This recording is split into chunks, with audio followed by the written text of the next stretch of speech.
Hi everybody. I gotta say excuse me if I cough or sneeze or something or my voice is weird. I've been out removing a fence and the digberry on the bottom had stuff growing all up and I had my head down in that stuff, and so God only knows what I just inhaled. So anyway, I came in, took a shower, decided to get cleaned up. I wanted to make a video today. Now the phone may ring. I've been trying to call my husband. He said, call me if you think of anything you need at Walmart. Well, I tried to call him and it just rings and rings. We have so many dead spots here. It's a little bit of that one. Okay. Anyway, I want to talk about some stuff. People think that what we're saying might be happening, can't be happening in this country. And so I want to talk a little bit about the honeymoon phase of Ms. Harris. First, and tell you why it can happen, why things can really get bad. First off, Ms. Kamala Harris challenging Trump to a debate is so laughable.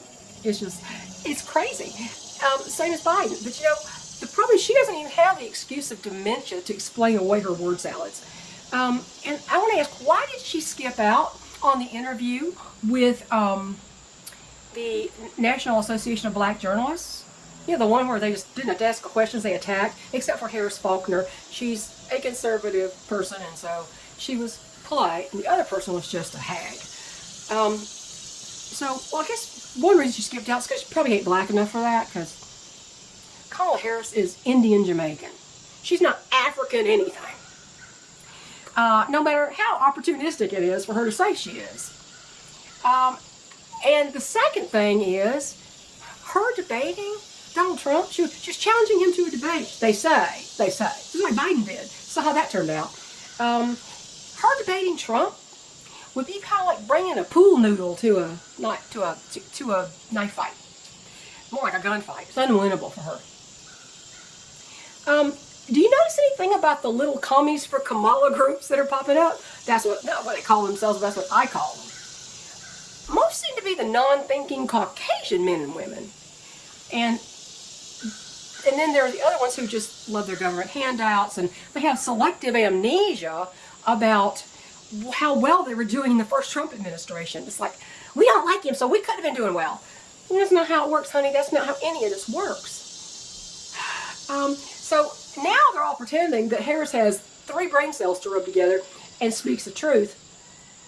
Though they can't seem to name one single accomplishment of hers, except for breaking up Willie Brown's marriage and being Montel Williams' arm candy to jumpstart her entire career.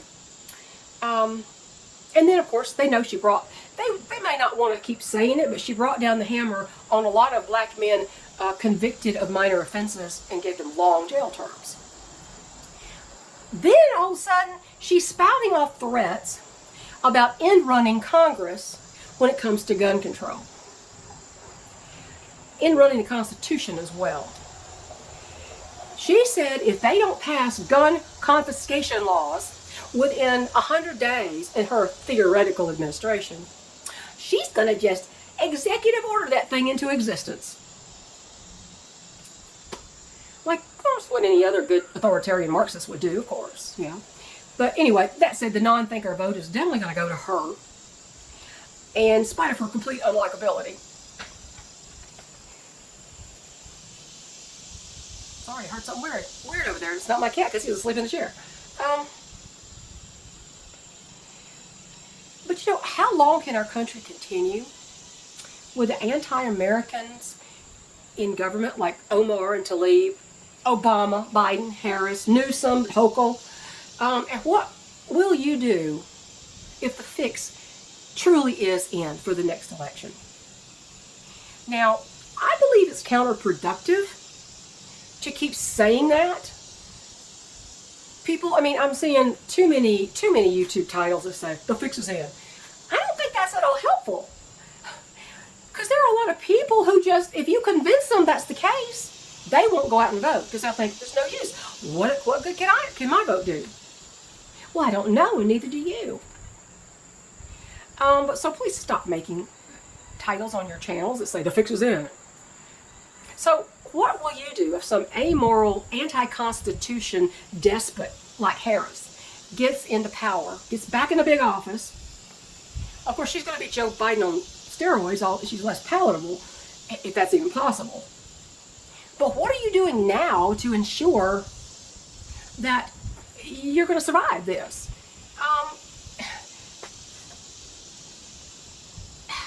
If it's not, as they say, too big to rig. So we got the fixes in versus too big to rig. May not be either one. We don't even know. Might not be so cut and dried. But what if they stay in power and increase it, which is always the way it works out. If they stay in power, they increase their power. They expand it. What are you going to do if they send teams around to collect your supplies, your hoarded goods and food, to redistribute equitably? Oh, I hate that buzzword. It seems to drive every action lately. Equity is the enemy of equality. It always has been and it always will be. Like somebody I heard was saying, we live in a meritocracy, as we should, where your merits are your virtues, what you actually accomplish, what you strive to do for yourself and your family. It rewards hard work. It should not reward lazy ass sitting on a couch collecting government checks. But it does. But if you are thinking about, I'm sure you hear my chickens, they're always yelling. I'm so sick of this bunch. They're crazy. I'm sure that you know, and I've said it over and over, they can't take what they cannot find. Please give some real thought to that and make a plan and execute it. So, you think it can't happen here. You think it can't become a communist country. You think so? Because we get the Constitution, right? Well, it happened in my own biological family in Cuba. For the new subs who are unaware, I was adopted at 3 days old. And later found this insane story that is a warning to all of us about my own biological family I came from. Castro's new regime took my family's plantation, large agricultural operation in Cuba. The family divided their time between Cuba and the United States, Miami area. They were not Cuban. They were from the United States. They had dual citizenship. But they took my family's operation, which included a lumber mill, sugarcane, and cattle. After harassing them for a period of time, they just seized it all. Then when my father, Bobby Fuller, you can look at Robert Otis Fuller, when he was a 25-year-old U.S. Marine veteran, and he joined the rebels who were fighting to get back their homes and land and fight against the regime that had come to power with Fidel Castro. But when he joined the rebels on Cuban soil, eventually he was captured along with others with him, Americans and Cubans, and he was caught, tortured, and executed by firing squad. In spite of the fact of his mother, Jenny Fuller, being well acquainted with Fidel Castro and begging for his life as his mother. A so-called acquaintance, maybe not friends, I don't know how well they knew each other, but they were well acquainted with each other. He refused her, begging for her son's life, and they wouldn't give her his body after they shot him, and she left Cuba and never returned. Jenny Fuller lived to be 100 years old. She died not long after I found my biological family. I never got to actually meet her in person. And she died 100 years old. All those memories and the sadness, the eternal sadness of losing your child. My older biological sister sued the Cuban government but died before the judgment came through. Bobby Fuller's sister, Jeanette Hauser, was an attorney, and she was in charge of the case. They won the judgment. They won damages from Cuba. Collecting on that's a little bit different and difficult. They just said, you are allowed. This is what you should be awarded. This amount of money with interest accumulated all these years since 1960 when he was killed. And the only thing I ever heard was they were trying their best to get Cuban assets released to them. I don't know whatever happened. This can happen in the United States too. Yes, it can. Don't be naive. Just don't be naive. It could be the actual death of you if you are. The country is headed for that direction. Those in power do not easily relinquish it, and when they have it, they usually increase it. Castro didn't let it go. Hugo Chavez didn't let it go. He died in 2013, and Maduro took over, and Maduro is still in power. He just supposedly won an election by 51% of the vote. He didn't give up his power. And there's a lot of dispute. The United States even says he's not the proper winner and all that kind of stuff. But how did and then you got Venezuela. Chavez, my father's wife, second wife. He married 4 years after my mother died, my adoptive mother. She was from Venezuela. She escaped Venezuela. Her nephew lived next door to my father. And of course she latched onto him as the way to stay in the country. She was here illegally. She'd already outstayed her visa. She was not supposed to be here. And then she left and, left him alone, and he died alone, and which is what I predicted would happen. She was a lot younger. She was pretty much a couple years older than me. That's a whole nother story. But I remember her spending so much time trying to get her money out of Venezuela. So, elections in those kind of countries are kind of smoke and mirrors of events in these authoritarian regimes, and sadly it seems headed that way in our own country. Overreaching government was what the founding fathers wanted to make sure that we were protected from. But it's happening in front of our eyes in these huge ways. We are headed down the road to Cuba and Venezuela, where they haul people out of their homes, execute them on the spot, take their land and their livelihoods, because they spoke out maybe to exercise their freedom of speech, which they really don't have there. And we're supposed to, but look what happens to us when we open our mouths. YouTube is guilty of the massive censorship. Even Mark Zuckerberg seems to be backing off of that. He's starting to come around to some things, which is, I don't know how long that change will last. But they didn't have the First Amendment. They didn't have that kind of constitution, I suppose, like we do.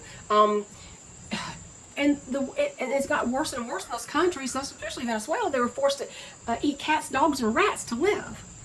We're not supposed to be this way. But as republics go, the type of government we have, we are on borrowed time. We have out-republiced so many others that have fallen in the past. Personally, I think we need to curtail this extreme government overload, the executive order overload, the one that commie law is threatening to take your weapons to violate the Constitution. We need to curtail this executive order stuff a little bit. She shouldn't be able to end run Congress just because she doesn't like what they decide. And, eminent domain is just another horrible atrocity. Remember what happened with the eminent domain tragedy in Pigeon Forge with the Race family. If you haven't seen that, they have a lot of videos on it. And they had bought a property as an investment property. They had it rented. They spent $150,000 renovating the place. It was in a commercially zoned area. They hoped to have a business there that was going to support their families. Well, Pigeon Forge took their home by eminent domain after misappraising it as residential when it's zoned commercial. That automatically undervalued it. Though I don't know why they even bothered, because they haven't paid them one dime and the house doesn't exist. It's been bulldozed to the ground. And the man who's responsible for that, in my opinion, is the man who owned the campground, which is where the highway was supposed to go. It's supposed to go through his campground on one side of his campground. And all of a sudden it made this huge swerve to go right to the middle of the house and then back up to the main road. That made no sense at all, except that the man owned the campground, or had interest in the campground, and he had political sway. He was on the council. So, that was the former council. They have a new council. Let's hope that this one is not as authoritarian and insane as the last. They still haven't received last report I heard, they hadn't received a dime. Not one thin dime. And they had to pay the mortgage. The mortgage is in their name for a house that doesn't even exist anymore. And Pigeon Forge drags its feet and hasn't paid them. This is why we even have our Constitution, is to prevent government overreach, and yet here it is. Here it is.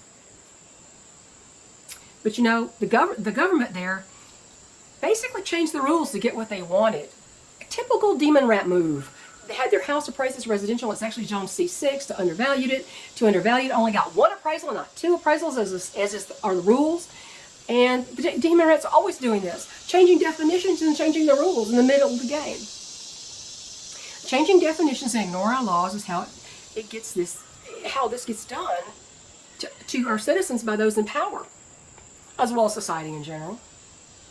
But if you change the government, if you back it off into the subordinate role it's supposed to be taking, that was the plan and the intention of the founding fathers of this country, that the government was not supposed to have a rule over you. It was supposed to be behind the scenes, to take up the slack for things that you can't do for yourself.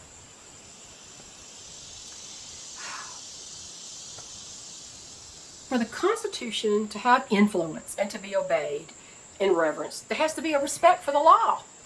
And in this administration, which is number 3 of Obama's tenure, there isn't any. Stupid and immoral people in power is how we got here. Along with the core problem, the degradation of the traditional family, and the loss of real men, strong men, real men, moral men. So, as my friend up in Canada, Green Thumb Prepper, otherwise known to me as GTP, posted as part of the title of his latest video, I'm going to close with his words. Grow good food, be ungovernable. Hi, GTP. You want to see a garden? Look at his video from today.